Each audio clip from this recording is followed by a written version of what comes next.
يا أيها الذين آمنوا إذا تداينتم بدين إلى أجل مسمى فاكتبوه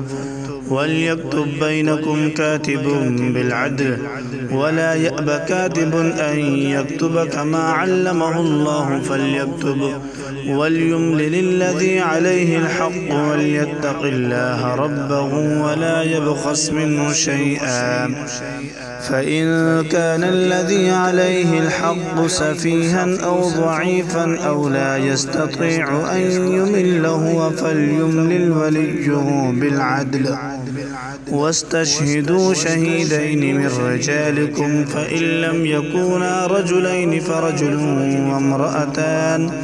وامرأتان ممن ترضون من الشهداء أن تضل إحداهما فتذكر إحداهما الأخرى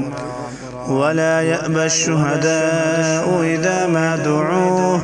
ولا تسأموا أن تكتبوه صغيرا أو كبيرا إلى أجله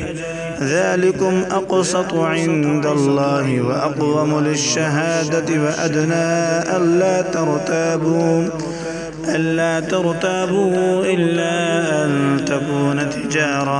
إلا أن تكون تجارة حاضرة تديرونها بينكم فليس عليكم جناح ألا تكتبوها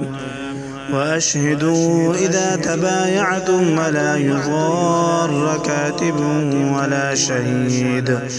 وإن تفعلوا فإنه فسوق بكم واتقوا الله ويعلمكم الله والله بكل شيء عليم وإن كنتم على سفر ولم تجدوا كاتبا فرهان مقبوضة فإن أمن بعضكم بعضا فليؤدي الذي ائتمن أمانته وليتق الله ربه ولا تكتموا الشهادة ومن يكتمها فإنه آثم قلبه والله بما تعملون عليم.